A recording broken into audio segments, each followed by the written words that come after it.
வணக்கம். நடிகர் விஜய் திருச்சியில பேசின ஒரு பேச்சு தமிழ்நாட்டு அரசியல ஒரு பெரிய புயலையே கிளப்பிருக்குன்னு சொல்லலாம். அது சும்மா ஒரு மீட்டிங்ல பேசின பேச்சு இல்லைங்க. அது இப்போ இருக்கிற ஆளும் கட்சிக்கு விடுத்த ஒரு நேரடி சவால். அப்படி என்னதான் அவர் சொன்னாரு, என்னென்ன குற்றச்சாட்டுகளை வச்சாரு, அதுக்கு பதிலா அவர் என்ன தீர்வுகளை சொல்றாரு, வாங்க விஜயோட இந்த அரசியல் ஆட்டத்தை ஒன்னொன்னா நம்ம அலசி பார்க்கலாம். முதல்லயே பாருங்க, அவர் தன்னை ஒரு அரசியல்வாதியா காட்டிக்கல. உங்க நன்றிக்கு கடன்பட்ட ஒருத்தனா தன்னை அறிமுகப்படுத்திக்கிறாரு. நான் உங்களுக்கு நன்றி கடன் தீர்க்க வந்திருக்கிறேன் அப்படிங்கிறது சும்மா சொன்ன வார்த்தை கிடையாது. இது என்னோட பயணம், அதிகாரத்துக்காக இல்ல, உங்களுக்கான சேவைக்காக தான் காட்டுற ஒரு ரொம்பவும் புத்திசாலித்தனமான முதலடி. விஜயோட பேச்சுல ஒரு தெளிவான ஒரு ஸ்ட்ராட்டஜி இருக்கு. முதல்ல மக்கள்கிட்ட போய் அவங்களோட அன்றாட பிரச்சனைகளை பத்தி பேசுறாரு. அப்புறம் அந்த பிரச்சனைக்கெல்லாம் காரணம் ஊழல் தான் சொல்லி ஆளும் கட்சி பக்கம் குற்றச்சாட்டை திருப்புறாரு. அதுக்கப்புறம் கவலைப்படாதீங்க நான் இருக்கேன்னு சொல்லி தீர்வுகளை சொல்றாரு. கடைசியா மொத்த அரசியல் களத்தையே மாத்தி இது எனக்கும் அவங்களுக்குமான போட்டிதான் சொல்லி ஓட்டு கேட்கிறாரு. இந்த முழு வியூகத்தையும் தான் நாம இப்போ விளக்கமா பார்க்க போறோம். சரி, விஜயோட வியூகத்தோட முதல் படிக்கு வருவோம். பொதுவா எந்த ஒரு அரசியல் மாற்றமும் மக்களோட அன்றாட போராட்டங்கள்ல இருந்தாங்க தொடங்கும். அதை சரியா புரிஞ்சுகிட்ட விஜய் அவரோட பேச்ச மக்கள் தினமும் சந்திக்கிற பிரச்சனைகள்ல இருந்து ஆரம்பிச்சாரு. பெரிய பெரிய கொள்கை தத்துவம்னு எதையும் பேசாம ரொம்ப சிம்பிளா ஒவ்வொருத்தர் வீட்டு சமையல் அறையிலையும் இருக்கிற ஒரு பிரச்சனைய கையில எடுக்கிறாரு. அதுதான் கேஸ் சிலிண்டர் தட்டுப்பாடு. இது பார்க்க சின்ன விஷயமா தெரியலாம். ஆனா ஒரு டீ கடைக்காரர்ல இருந்து ஒரு வீட்டு இல்லரசி வரைக்கும் எல்லாரையும் நேரடியா பாதிக்கிற ஒரு விஷயம். இத பேசி மொத்த கூட்டத்தோட கவனத்தையும் உடனே தம் பக்கம் இழுத்துட்டாரு விஜய். அடுத்து பாருங்க, திமுகவோட தேர்தல் அறிக்கையே அவங்களுக்கு எதிரான ஒரு ஆயுதமா மாத்துறாரு. சிலிண்டருக்கு 100 ரூபா மானியம் என்னாச்சு? நீட் தேர்வு ரத்து என்னாச்சு? விவசாயிகளுக்கு 4000 ரூபாய் என்னாச்சு? இந்த ஒத்த கேள்விய ஒரு மந்திர மாதிரி திரும்ப திரும்ப சொல்லி அவங்க கொடுக்காத வாக்குறுதிகளை எல்லாம் மக்கள் மனசுல ஆழமா பதிய வச்சுட்டாரு. சரி, இந்த வாக்குறுதி எல்லாம் ஏன் நிறைவேறல? இந்த கேள்விக்கு விஜய் சொல்ற பதில் ஒன்னே ஒண்ணுதான்: ஊழல். இப்போ அவரோட விமர்சனத்தை அடுத்த கட்டத்துக்கு எடுத்துட்டு போய் நேரடியா ஊழல் குற்றச்சாட்டுகளை வைக்க ஆரம்பிக்கிறாரு. இப்ப அவர் வைக்கிற குற்றச்சாட்டு இருக்கா, அது சாதாரணமானது இல்ல. ஒரே ஒரு துறையில, அதாவது நகராட்சி நிர்வாகத் துறையில மட்டும் 1000 கோடி ரூபாய்க்கு மேல ஊழல் நடந்திருக்குன்னு சொல்றாரு. சும்மா யோசிச்சு பாருங்க, எவ்வளோ பெரிய தொகை இது. மக்கள் வரி பணம் எப்படி வீணாக்குதுன்னு காட்டுறதுக்கு இதை ஒரு பெரிய ஆதாரமா முன்வைக்கிறாரு.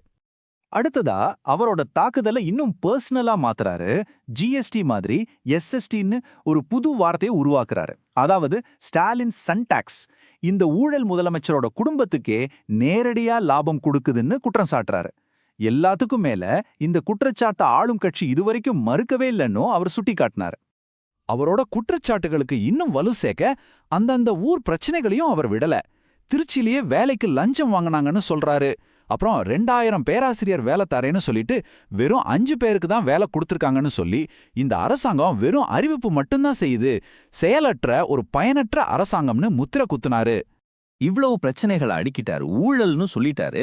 சரி, வெறும் குற்றம் சாட்டிட்டு போயிடல. நான் வந்தா என்ன செய்வேன்னு அதுக்கான தீர்வையும் அவரே சொல்றாரு. இதுதான் அவரோட பேச்சுல ஒரு முக்கியமான டேர்னிங் பாயிண்ட். அவரோட தீர்வு திட்டத்துக்கு பேரு அன்னபூரணி சூப்பர் 6. இதுல ஒரு முக்கியமான விஷயத்த கவனிச்சிங்களா? வருஷத்துக்கு 6 இலவச சிலிண்டர், குடும்பத் தலைவிகளுக்கு மாசம் 2500 ரூபாய், பெண்களுக்கு இலவச பஸ் பயணம்னு எல்லாமே பெண்கள் மற்றும் குடும்பங்களை மையமா வச்சு அறிவிக்கப்பட்டிருக்கு. இது ஒரு தெளிவான அரசியல் கணக்குன்னே சொல்லலாம். அதாவது குடும்பத்தோட வாக்குகளை பெண்கள் வழியா ஜெயிக்கிறது.